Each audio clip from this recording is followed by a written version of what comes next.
Welcome to CEX Talks, pun unintended.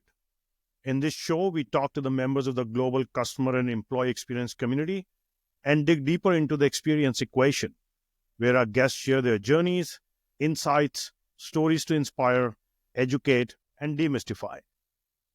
Today, I have with me Laurent Philonenko, an industry thought leader, being associated with great companies like Cisco, Avaya, Genesis, you name it. He's also an avid pilot, a skier, and is still very curious, and he still likes to tinker with technology. So welcome, Laurent. Welcome to CEX Talks. Thank you, Fabi. Please. No, thank you for taking the time. Have I rightly described you, in terms of, what all you do, or did I miss out? Because I know you are doing too many things for me to even keep a track of. Well, I think you sum it up really well. I'm curious about a lot of things, so that sort of energizes me. And look, we live in a world where there is so much happening on so many fronts. So you have to be a bit careful of not diluting yourself too much and sort of staying in your swim lanes, so to speak. But even in your swim lane, just keeping track of what's happening, it's a full-time job before you do anything else. No, absolutely. And just for the audience, Laurent and I have known each other for almost 5 years. He's a great friend. He's was ex-boss, and then my lifetime mentor. And all things related to this space. But Laurent, tell me, so curiosity, is that something which you developed over time? Is that what you were always as a kid? Because what many of the audiences want is, hey, this industry, the whole customer experience industry, that spans much across, what an analyst would say. How does one decide, I want to be part of this industry? So I would love to understand your journey as to what led you here. So I fundamentally like to learn and do different things. And so it just interests me to do that.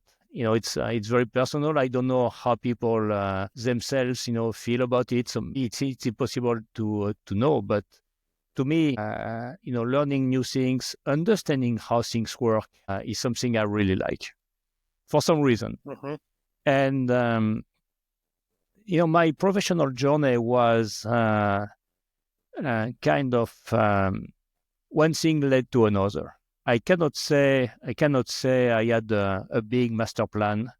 I didn't. Mm-hmm. I made some decisions which were maybe emotional. My first boss, I decided I didn't want to work for that person anymore, so I went off and did something else.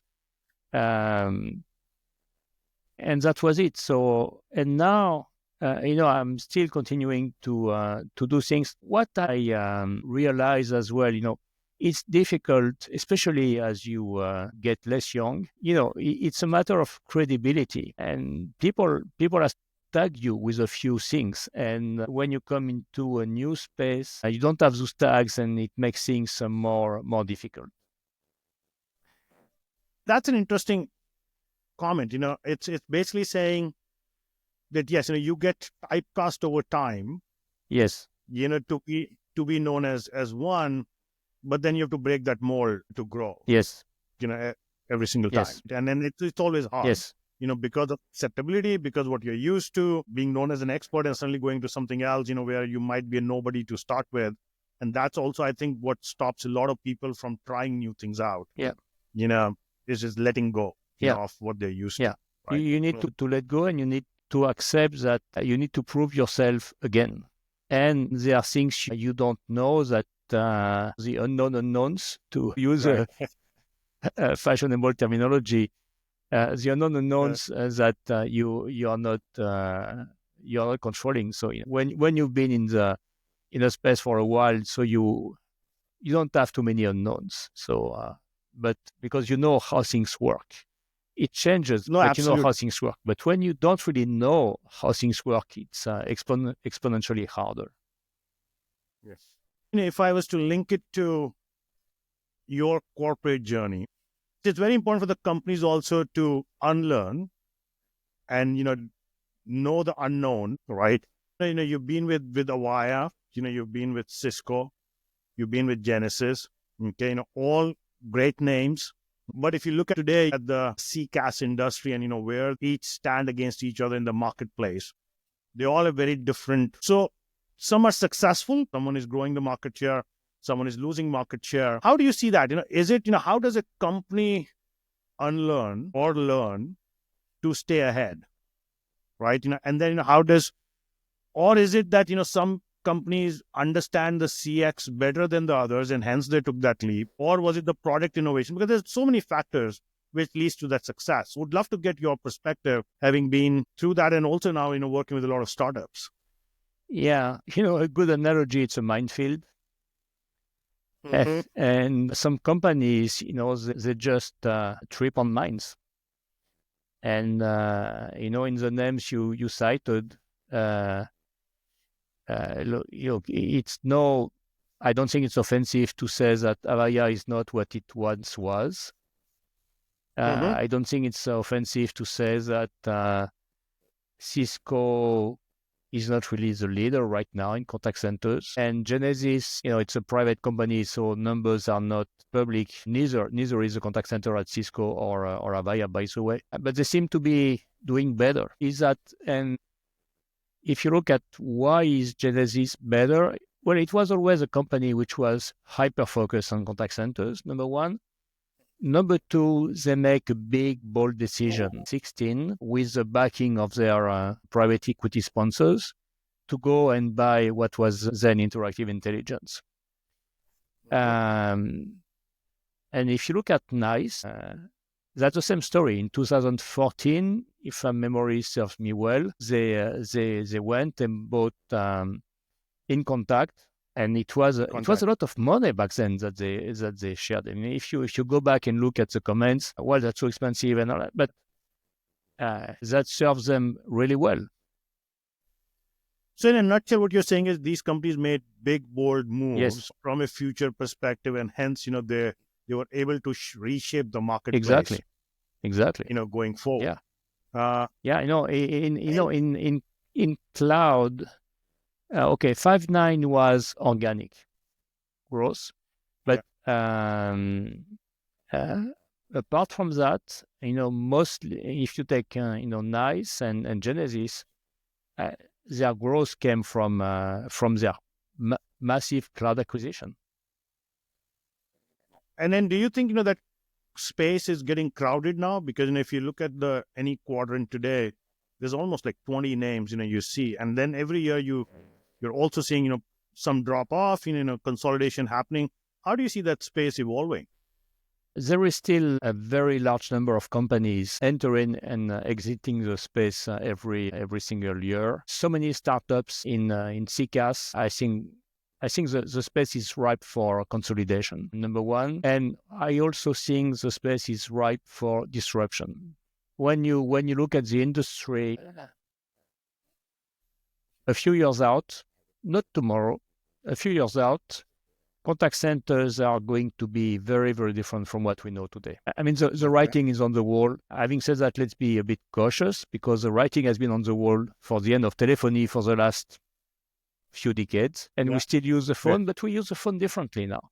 The space is ripe for disruption, and you have formidable companies investing incredible amounts of money in AI, and one of the primary use cases is customer service. So, if what we hear is somehow true, doesn't need to be 100% true. If it is only 10% true, when one of the big guys start putting together agents for customer service, that's gonna hurt. Yeah. And so, which brings me to a thought, right? See, there is these product companies which have their view of what CX is. Then, you have all the innovation in the AI, and they have a certain view of what customer experience should be in the future. Yes. Okay. Then, of course, there are the brands. Then the brands have, their own marketing consultants who have a different view of what their customers want. Then, of course, there's the entire service space, the BPOs. How do you see that? Is there an intersection, happening, of all these different viewpoints somewhere? Or is it still, very, very dispersed? Hence, the adoption is low of, what, we hear from a technology perspective. I believe that is a gigantic opportunity for what I call, AI as a service. If you're for most corporate environments, it's very difficult to keep up.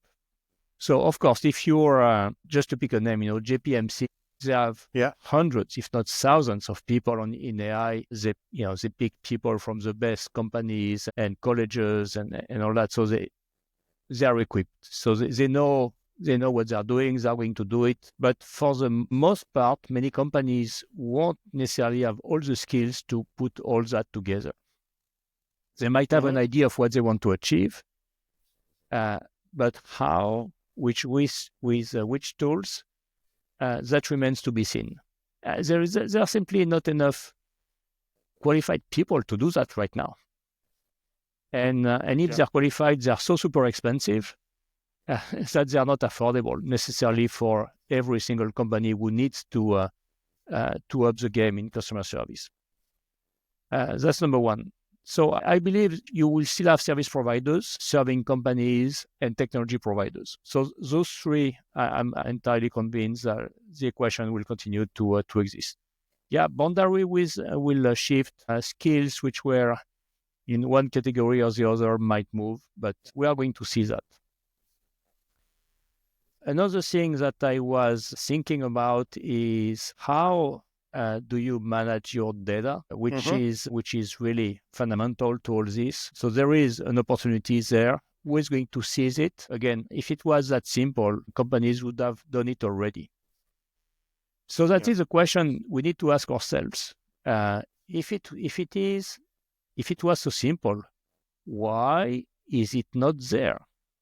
So if it was so simple, why do you still have today in 2025 to repeat your name, address, credit card number? That happens all the time. Yesterday, I had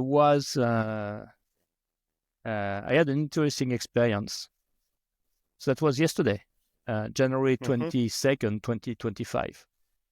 So I had an appointment with a service provider and for a consultation. So a little bit before, I get a notice, your appointment is canceled. If you want to talk to the support team, call that number.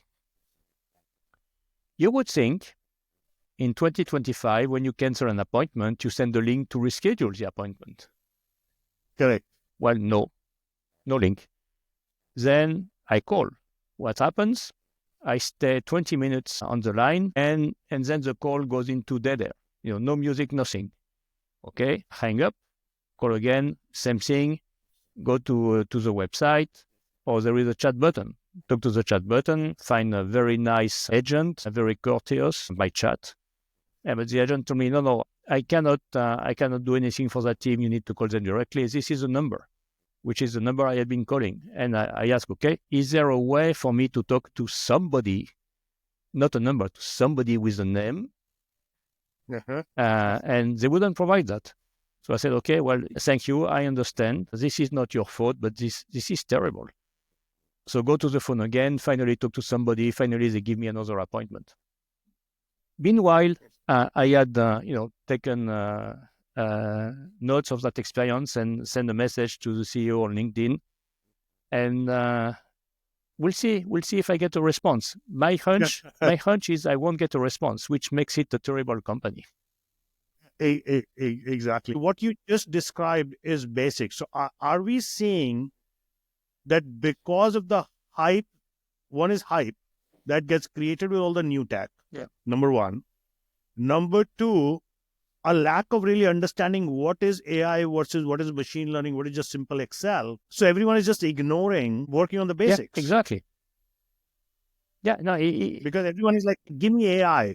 I mean, what does AI really mean? Yeah. No, I mean, as a company, if you don't even understand that when you cancel an appointment, you offer an opportunity to reschedule, that seems basic, right? That has nothing to do with AI or any technology. Correct. So then is that the opportunity what we were talking about earlier, right? So, is the opportunity just let's first get the basics right. Yeah. because data is also basic, Yes. right? Because AI, is built on data, and you mentioned about data in 2025. Data problem is, for last 30 years we've been talking about that data problem is solved, Yeah. right? Be it a data warehouse and then data lakes and then whatever, but it still exists. Still exists. Big time. And then Again, is the notion that you cannot propagate a simple identity to different phases of an interaction. That is mind-boggling. Why is that so difficult? Well, it is. So you can add the AI to that. That's not going to help it. correct. So which brings me the question, for our audience, it'll be, when they look at AI, first, how do you explain AI to a 5-year-old? I think that's what is needed, because today, everyone just does not understand, what really AI is, except for a buzzword for them, or a Gen AI now, or an agentic AI now. Simply put, how do you differentiate amongst this progression? And do you see, is there a real difference getting made, or is it just different words, which are propagating around? So No, I think, first of all, there is no magic. These are tools, number one. It's like saying, I have a fantastic new compiler. Well, I first, need to know what I want first. What do I want? And so I think the crux of the matter is for people to understand what is the art of the possible, and given the art of the possible, what do they want? What do they need for their company, for themselves, etc. No, if I was to explain AI to a 5-year-old kid, I say, it's a super helpful tool that you can access via chat. It's a super helpful chat, and over the years, that's going to become your best buddy, and it will do amazing things for you, and it will do amazing things for people you interact with. That's a good way, especially when kids are looking for friends. Yeah. So if you're a kid 5 years old, if you want, AI can read you a bedside story at night and can do all these kind of things for you. And whatever your imagination is, AI will be able to help you make it happen. But then what about all the discussion around AI is taking jobs, and then of course the AI is creating art, so now artists will go away. So how does that stack up? I remember one of the Yeah. your lines from your podcast, where you said tools doesn't create art, which I found quite interesting. I agree. I agree. It's like does the in music does the synthesizer kills music? No, it doesn't. Mm-hmm. It doesn't. And there will always be a difference between somebody just issuing a crude prompt to an image generator and somebody creating and doing amazing things. Art evolves. We shouldn't be prisoners of a given modality. Otherwise, we would still be painting in caves. Yeah. Yeah. That's interesting visual. Has to embrace technology. So look, it's one of my favorite painters is Vermeer, the Dutch guy. Mm-hmm. And if you look at what this guy was doing, he had some super interesting perspectives and super interesting lighting. And we don't know that for a fact. At least I'm not sure we know that for a fact, but it's fairly probable he was using a camera obscura. Okay. And so that gave way to a new way of painting and new ways of representing the space around you. So you could have said, well, that's cheating. Yeah. But no. So basically, it's a tool, like you said, explaining it to 5-year-old. It's a tool which helps you move forward in now different ways in which you could not earlier. Yeah. But then, so if we were to just build on that, two things from an AI perspective. AI is, of course, there's this whole thing around infrastructure, because, for AI, you need massive infrastructure. We just heard Project Stargate getting launched. We heard the earlier in the year, Amazon Nova and others. How do you look at this whole AI infrastructure problem, and how is it redefining the market space going forward? Because that is going to become the core of, what AI can achieve. Yeah. Because it will get limited by the infrastructure. So yes and no. You have a lot of innovation first, and so if you take a small model today, it clearly outperforms the largest model of 12, 18 months ago,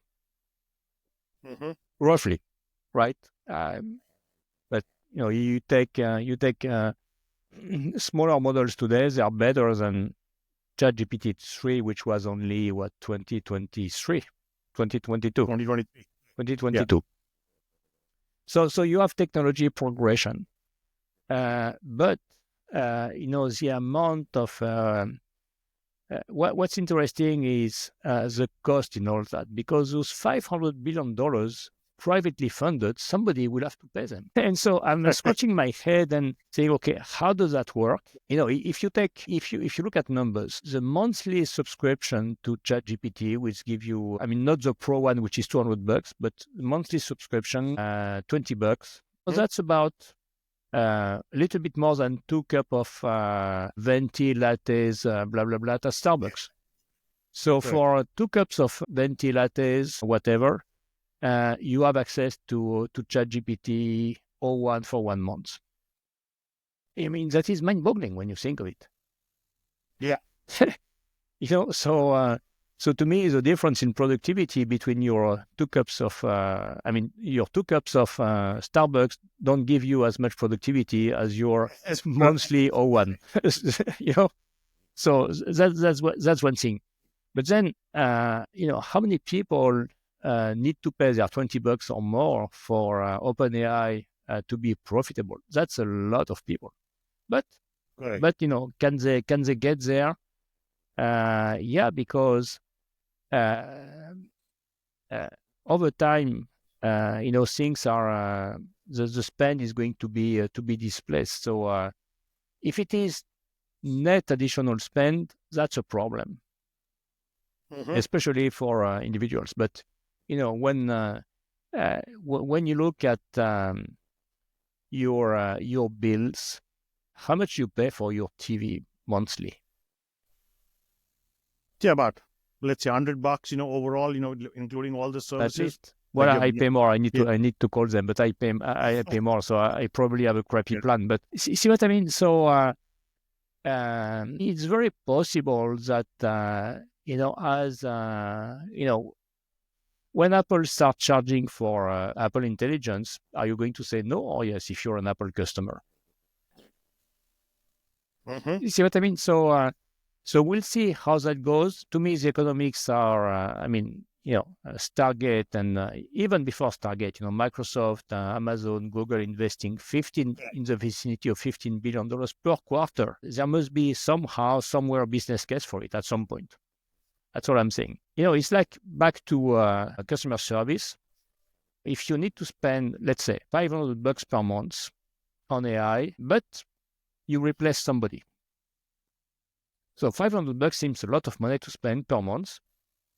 Yeah. But for a virtual agent or whatever you want to call that. But if you compare to the cost of someone, it still makes sense. If the virtual agent can actually do what the person does, which is an if. Yeah, and it has to do more, right? Because and then which brings us to an interesting observation, because if you look at all the market data today, okay, the number of POCs which have moved into production. See, 2024 started with everyone wanted to do a POC, using Gen AI. Okay, if you look at the data right now, which is coming out, how many of those POCs have moved into production? That number is significantly small. Yeah. Now, do you think, is that because the ROI is not there, because of the cost, or also earlier what you said, the right use cases? Do you know what you want? Yeah. Or is it a mix of both? But it's a mix of everything, and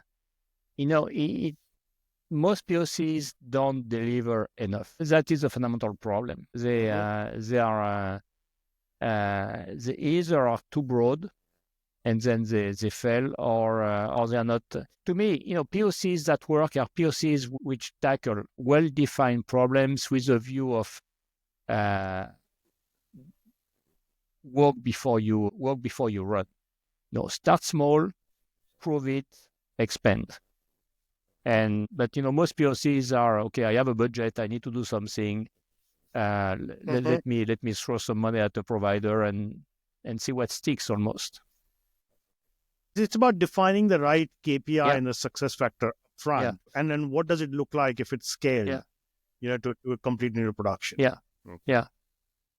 So it's just building upon our AI discussion, and you mentioned about hey, if Apple starts charging for Apple Intelligence, how many people will pay, and those are the typical SaaS models. And we just heard one of the big CEOs declare death of SaaS, and it's the world of agentic AI. So help our audience understand what does that really mean? Does it really mean something or not? Does it signal a shift in the overall marketplace? Yeah. So what it means is there is a shift happening in how you build enterprise applications. As opposed to buying package. The whole thing about agents is, as opposed of buying packages shrink wrapped from third-party vendors, you are going to assemble a set of agents, maybe developed by you, maybe coming from the outside, to do what you need to do. And those agents will have some autonomy and will be able to make some decisions depending on the level and everything else. So what I believe is going to fundamentally change is the interface by which we interact with, let's call them systems broadly. Once you have agents, what is the user interface really? Do you need to do all the clicking you need today in applications, or is the agent going to do the clicking for you? And if it does the clicking for you, why do you have a screens with a lot of fields and all those things? So maybe the interface becomes a vocal interface, akin to something like chat.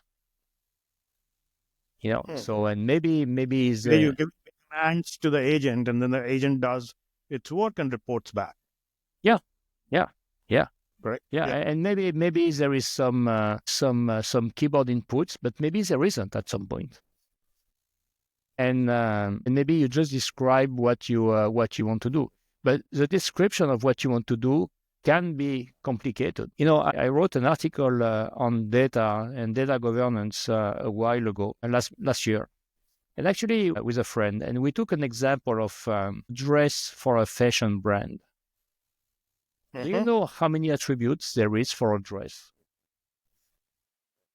No, I would not. I would just say 5, but I know. It would be. It has to be more than It would be more like 1,000. Wow. Yeah. I mean the 5.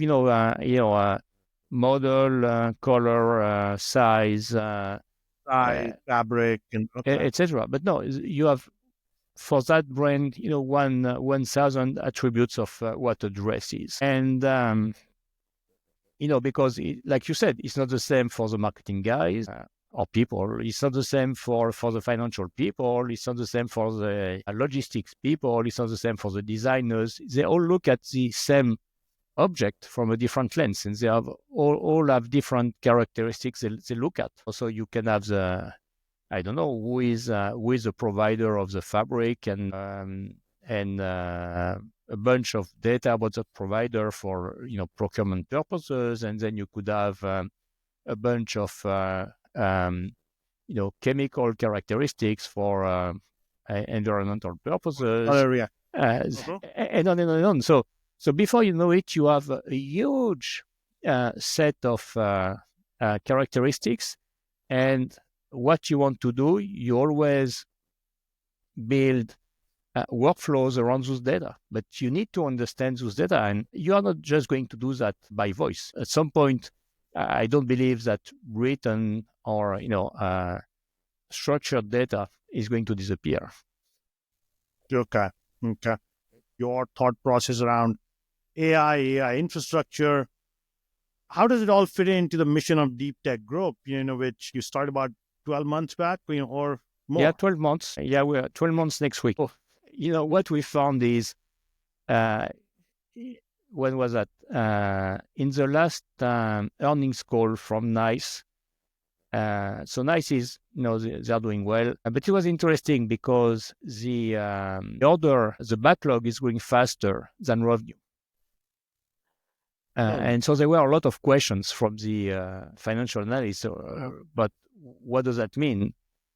And the CFO put it very elegantly, which is that customers were more thoughtful about AI projects, and that AI projects were a bit longer to deploy.